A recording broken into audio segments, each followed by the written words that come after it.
Shalom, todo o povo de Deus, todos que nos acompanham de Cabinda Cunene, ao redor do mundo, a partir das nossas redes sociais, o nosso Facebook, Igreja Graça Divina Pentecostal, e o nosso canal no YouTube, Igreja Graça Divina TV.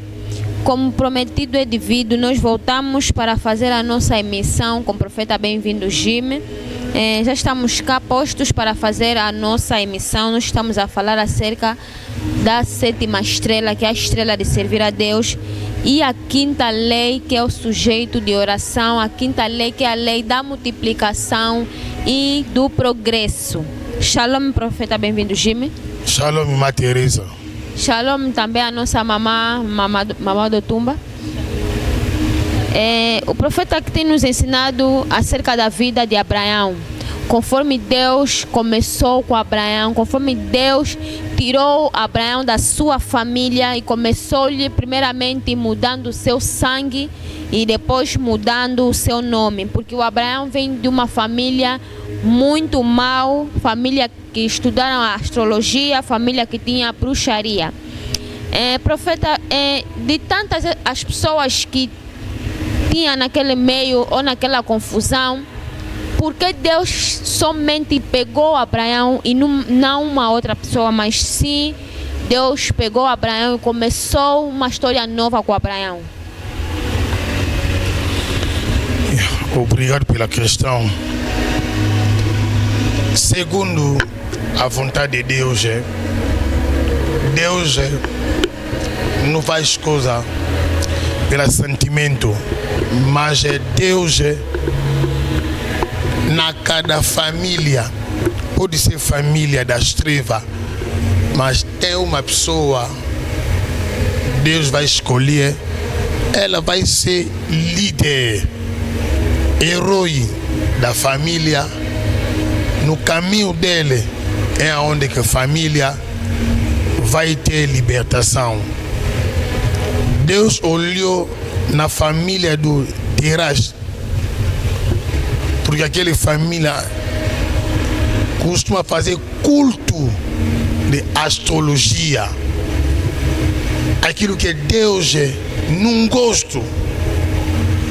Mas a pai de Abraão, ela anda a fazer esse tipo de culto das trevas. Deus olhou assim no pensamento dele, que ele é Deus. Ele pegou Abraão, segundo decisão dele. Não é decisão de homem, mas é decisão dele. Ele chamou Abraão a voz espiritual. Abraão também tinha ouvido espiritual. Ele ouvia a voz de Deus. Deus disse a Abraão: Abraão, sai na sua nação, na casa de teu pai. Deus não queria mudar sangue dele na mesma casa, mas Abraão saiu. Só quando Abraão saiu naquela família, é onde que Deus cortou aquele fio do sangue do maldição, sangue do culto da astrologia. Deus cortou aquele fio, Deus colocou sangue dele. É onde Abraão começou nova história, nova aliança, novo a vida com Deus. A partir dali, mas naquele novo começo, Deus colocou só uma lei no sangue de Abraão. Aquilo que vai abençoar Abraão também vai ser abençoado. Aquilo que vai maldiçoar Abraão vai ser maldito. Mas toda a família, toda a nação da terra vai ser abençoado pela Abraão. Deus para operar na nossa vida, na família, Deus não pede conselho de pessoa. Deus vai decidir segundo a decisão dele. Por isso está a dizer, na toda verdadeiro cristão, A sua família pode ser uma família da bruxaria, que família que ninguém vai viver a mão de Deus. Mas só na mesma história da bruxaria é onde que Deus vai te escolher você. Ele vai mudar. A primeira coisa que Deus muda na nossa vida é ADN, é sangue. Ele mudou primeiro sangue e depois que Deus mudou o nome. Mas aquele caminho que eu fiz com Abraão, de Gênesis 12 até Gênesis 17, porque ele mudou Abraão pela Abraão no Gênesis 17. Gênesis 12 até Gênesis 17, 5 capítulos. Esses 5 capítulos significa leva 25 anos, porque no Gênesis 12 ele saiu com 75 anos. No Gênesis 17 Abraão já tinha 100 anos, porque a partir dali é onde Abraão já fez Isaac, porque Isaac não, a partir dali ele já tinha filho, que o nome dele que Ismael. Mas quando ele mudou o nome do Abraão pela Abraão, é aonde que a realização da promessa começou na vida da Abraão. Então significa de Gênesis 12 até Gênesis 17 levou 25 anos. Deus abençoe a mensagem dele. Merci na watu nyonso o balandi kilti na biso de début à la fin. To komi siko na tangu ya émission na biso toza na mosani na Nzambe prophète Bienvenu Jimé. Bonsoir prophète. Bonsoir Mama Dotumba. Toza na journaliste na biso Teresa. Bonsoir. Bien-aimé, kilti na biso eleka ki vraiment na succès kitoko. Binomo bolanda ki bomoni ezalaki na ba service moko ezalaki un peu na circuit toyeba kite oyo mosali na Nzambe asali biso ba impartation moko ya muke mpona makambo etali makila. Bien aimé tozalaki okata oyo nyonso ya makila oyo etali tolongola malédiction, condamnation, limitation oyo ezalaki na ba famille banda na première génération tolongola yango poto tia oyo ya malamu. Yango tokomi na ta émission na biso toza na mosali na Nzambe tokotuna ye a expliquer biso oyo nini abombeli biso lelo pona tozwa ba connaissance mosusu. Prophète Bienvenu lelo kilteleki na succès makasi biso nyonso tozalaki na esengo ndenge tosali ba prière oyo okati ba alliance otie biso mpe ba impartation mosusu. Neti nga na komprenaki mpenza mingi bien te. Opesi biso ba sujet mo ezalaki makasi olobi tokatakata mpo yo moko obandaki kotia biso ba impartation. Est-ce que koko expliquer na peuple de nini o elekaki wana? Ça va, merci. La question est basée sur le sujet de prière. Auto Sambeli. En réalité, tout ça Sambela, sur 7e étoile, étoile qu'on servit Nzambe. Aux étoiles moko le plus grand étoile que l'étoile Nyonso. Les étoiles il y a servi Nzambe. Et puis na prière tout ça bon l'autre bon ici 5e loi. On va bien dire loi de multiplication na progression. Jusqu'à présent, notre semble la première loi, notre prière deuxième loi, troisième, quatrième, sixième, maintenant notre semble il faut mater. Mais tout ce que tout ce semble la suko sérieux si ba makambo yo. Parce que ba makambo pone se réaliser na vie na yo fait banda na makila na yo. Makila ya mutu ndezali source ya mutu. Nzambe era bengi Abraham Dans Genèse 12. Et l'autre liboson nzamba bungo la vie qui makila. Abisie bimana patrie bimana national na commission mutu munene. Wa ko beni ozala beni ko modi ozala beni famille ozo mokili ba ozala beni à travers yo. Nzambe a changé qui ADN ya Abraham.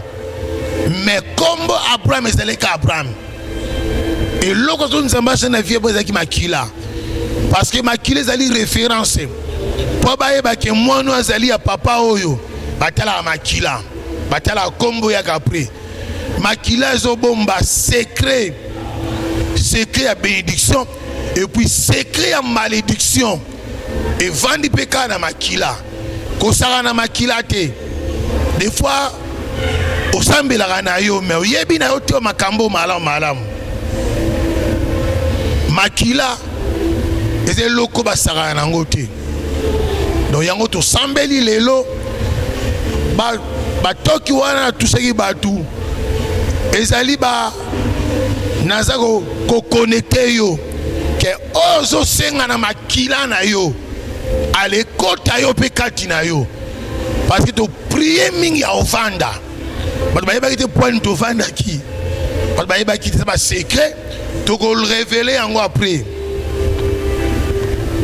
parce que bato ebele na mokilo yo bavana ba kiti ba condamnation ba kiti ya échec ba kiti ya malédiction mais auto bondeli lelo to vena ba kiti o ya kiti ya succès kiti ya délivrance kiti ya miracle pe kiti ya solution parce que on va na trône o lobby et o seki sa vie na yo o lobby et o seki sa descendant na yo o lobby et ko seki sa batu bako sepa bako seka pona présence à yo parce que mutu azana quelque chose mutu aza béni mutu aza élevé e ba mona kaye mutu mota kanga akanda ezalaka ko seka parce que c'est ndena zo seki ça y est des fois ko pistonner ngai ako kabela ngai ako ko pianga ta carte ya rendez-vous na seki ça y est do ba seka kana sentimenté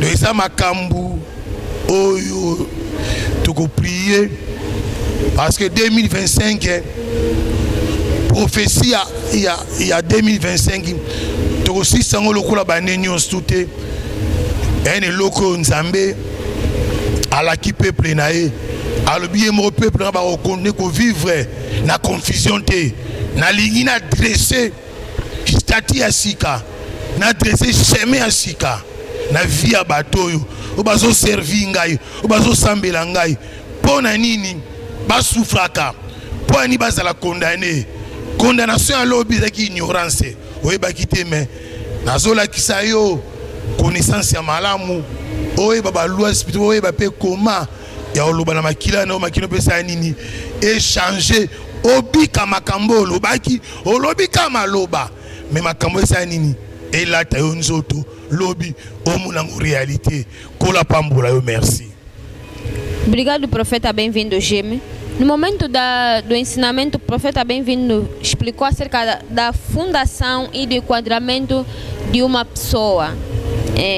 Pessoas, para ser bom exemplo, principalmente na sociedade, devem ter uma boa fundação e um bom enquadramento, seja também na igreja. Uma pessoa que não tem uma boa fundação, nem um bom enquadramento, desde há muito tempo, agora quero começar de novo uma boa fundação e um enquadramento com Deus. O que essa pessoa deve fazer? Sabemos que a fundação é algo da base. Essa pessoa não teve aquela base para estar firme, mas ele quer começar de novo. Como é que a pessoa pode arranjar a sua fundação, profeta? Deus abençoe Teresa pela essa questão. Primeira fundação na sua vida é Jesus Cristo. É Jesus Cristo é nossa fundação. Mas não é Jesus Cristo da boca, não. É Jesus Cristo realidade. Que aquele que Jesus Cristo está dentro de teu corpo. homme intérieur, elle confesse Jésus-Christ. À partir de ces confessions va y mudar aquela fundação. Que confissão do Cristo na sua vida vai te tirar nas trevas, vai te transportar no reino de Deus, da luz. Essa fundação, quando você entra nessa fundação não tem derrota, não tem humilhação, ninguém vai te vergonhar, porque Deus, ele vai te segurar na mão dele. A mão de Deus vai virar uma proteção espiritual, físico na sua vida. Que tudo que Deus segurou na mão dele, quem vai vir te tirar? Ninguém. Pode vir vento, pode vir tempestade, mas nunca vai te atingir, porque a fundação é algo, ninguém vai ver aquilo. É tipo uma casa, um prédio. Você vai ver seu prédio, está aqui prédio, mas força daquele prédio é aonde? É na base da terra. É aonde que segurou aquele prédio. Jesus Cristo é nosso protetor. Em nome do Cristo vai ser uma libertação, solução física, espiritual na sua vida. Enquadramento na sua vida significa tem um bom pai espiritual. Um bom pai espiritual, aquele pai, ele vai te preparar. Que aquela preparação dele não é você para ser derrotado, mas a sua amanhã para ser uma amanhã feliz. Exemplo, Moisés, ele enquadrou muito bem Josué. Nós vamos descobrir Josué. Eu não quero no Moisés, Eliseu com Elia. Elia preparou Eliseu muito bem. Aquilo que Eliseu fez é no caminho de Elia. Enquadramento, muito cristão não tem aquilo. Muito cristão pensa que boa de capítulo bíblico na boca dele. Não é enquadramento, não. Enquadramento é algo que é um ensinamento básico na sua vida. Como você pode caminhar com o teu pai espiritual? Que teu pai espiritual, ele é um sombrinha. Que quando chuva vai cair na sua vida, significa que quando vai vir problema, maldição, vai cair naquela sombrinha.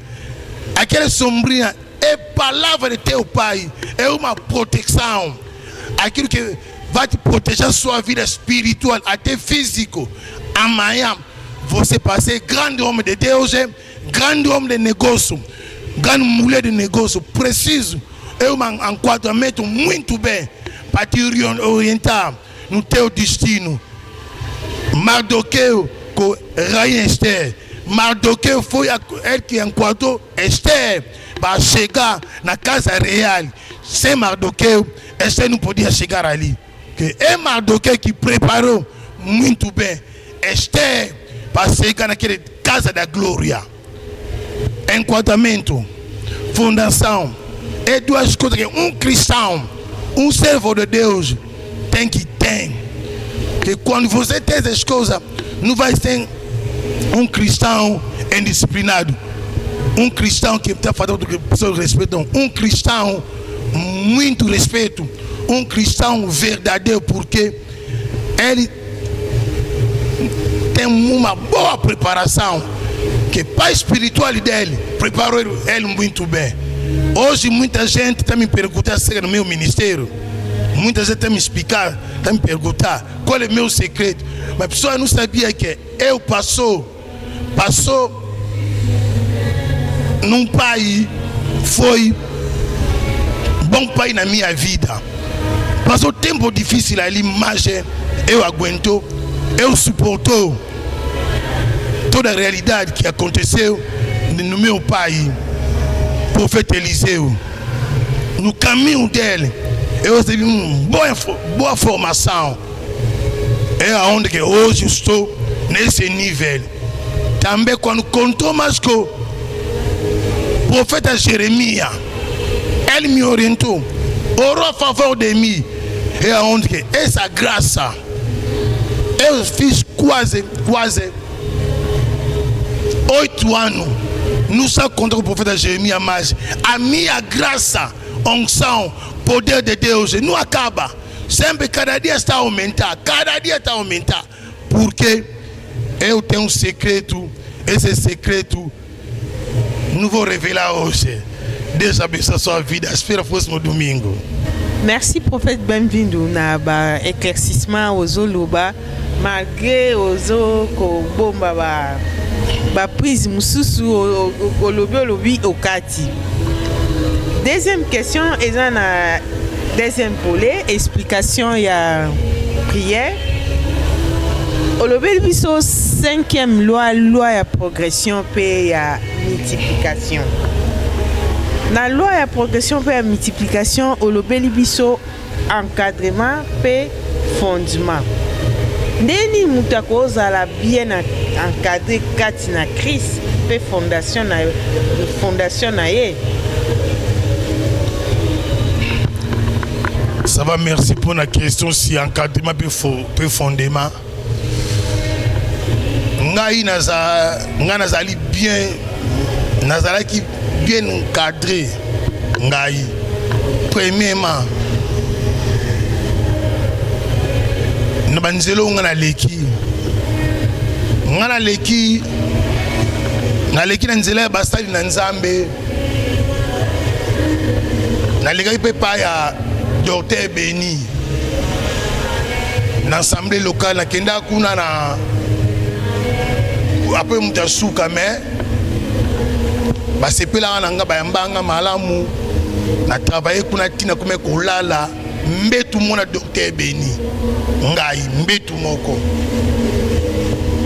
nazolala na litère église alaki puissant pe na parole pe na démonstration nazolala ni mbetu mo azoloba na ngai lobi yo koma o nga nazali o leka ngai pe parce que naiki na humilité na olamuka 4 heures bandi ba chauffeur ba mbunda to sala modération donc nazaki 100% na musala ya Nzambe na tikaki famille na ngai na kome ova na église donc vie na ngai ya sacrifice na histoire mulai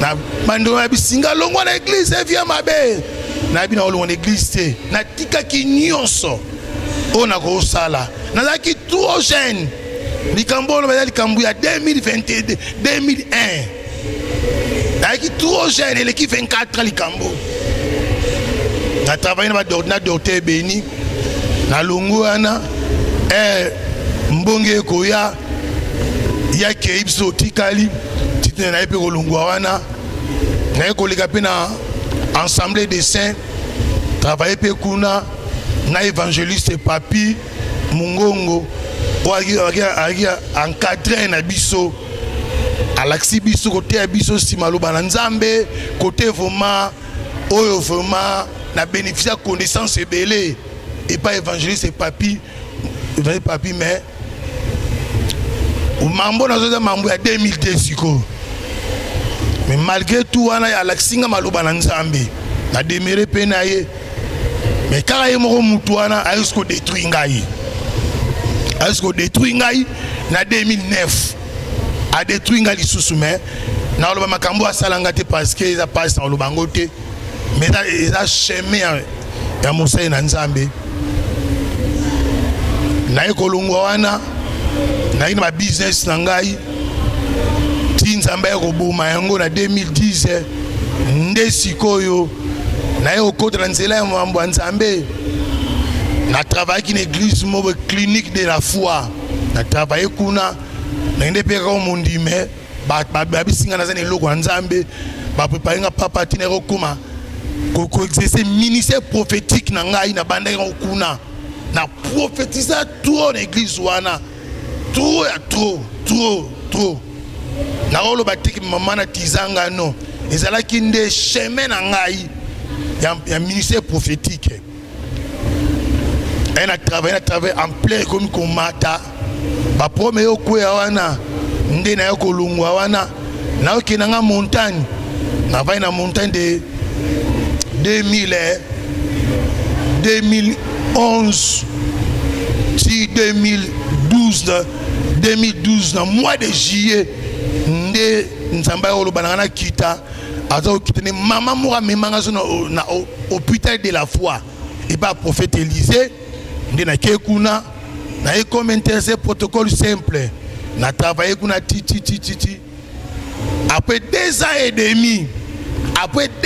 demi nde ba ko mera comme modérateur na sala modération liboso na salaka et sala be exploit nzamba opérer ba mera na modération ba longoli nga modérateur ba comme ça prédicateur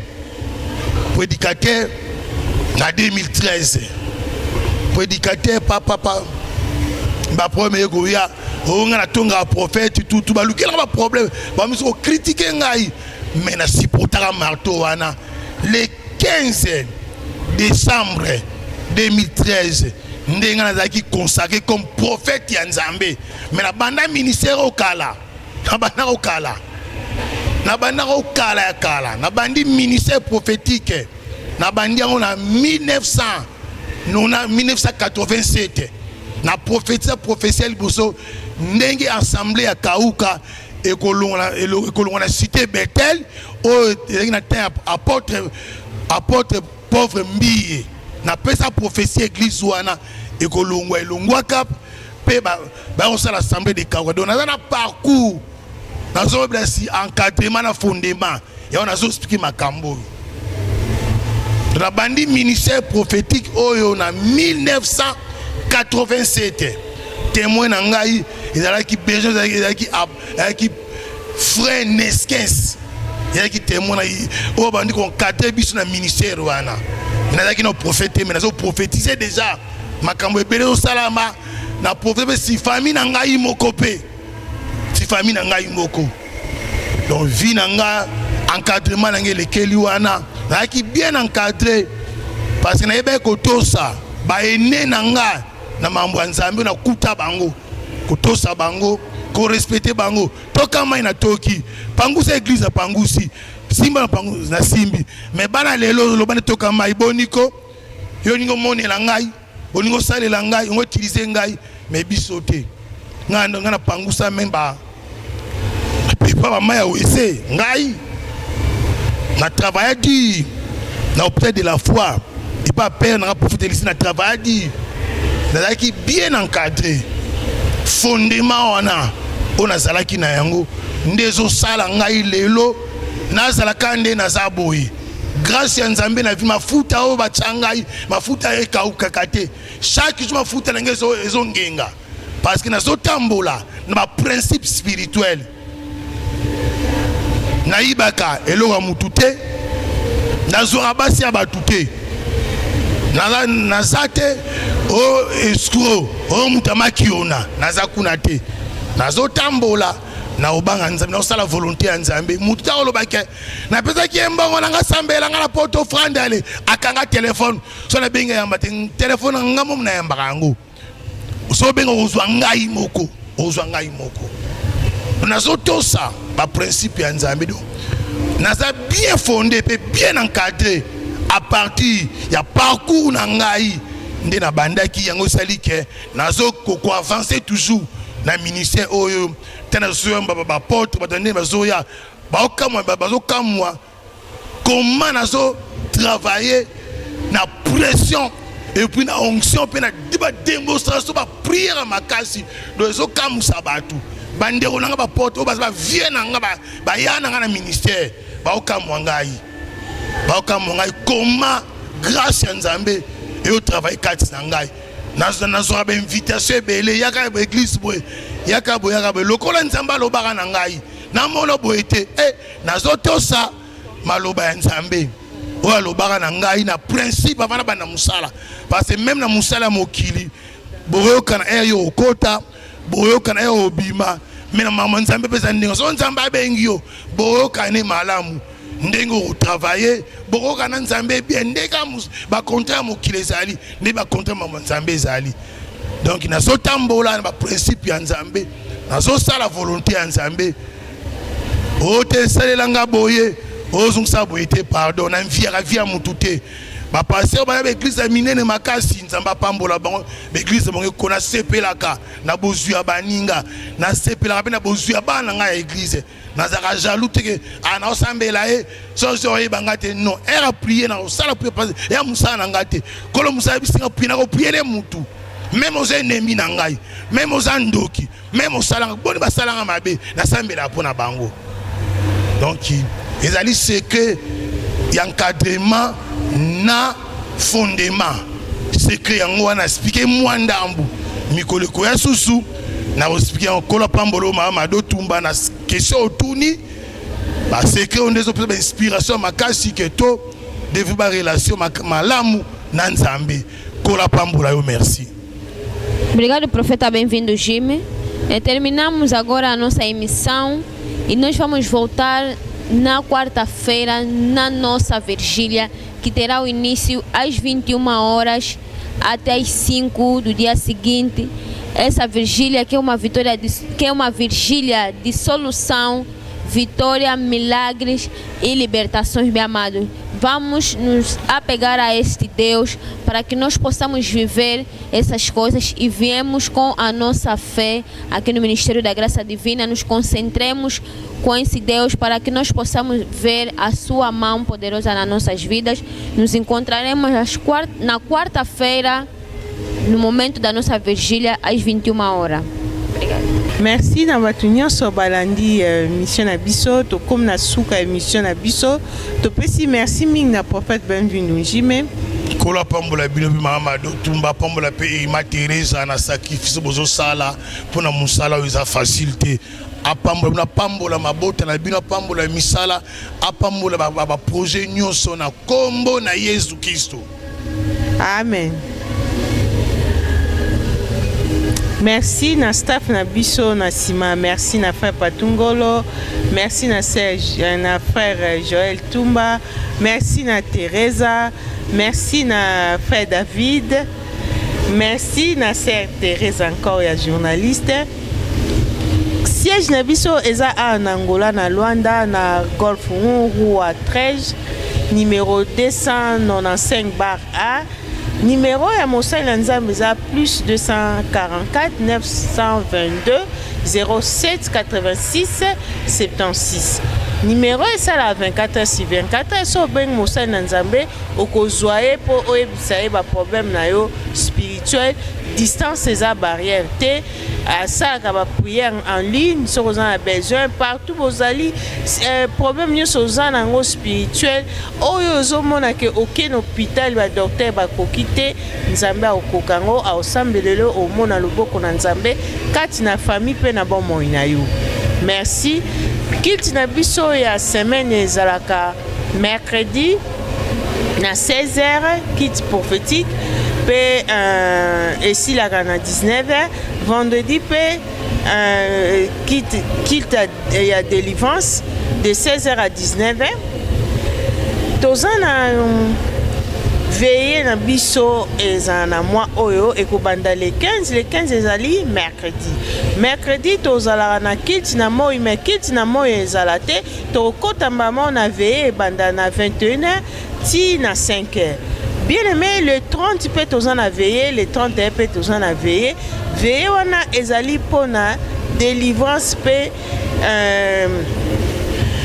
solution na kati na bomo na biso nzamba tia loboko na bi na biso contre batu nyonso ya mabe nde to sambela to bambi batu nyonso 7 fois na se spirituellement pe physiquement yo pe place eza bamba ennemi na o na se 7 fois spirituellement pe physiquement pour akoma sans fonction akoma incompétent akokoloka te ti akose dénoncer ye moko na famille. Merci tokutani mercredi so Jésus Christ azongite kati na bomoi na biso. Ciao.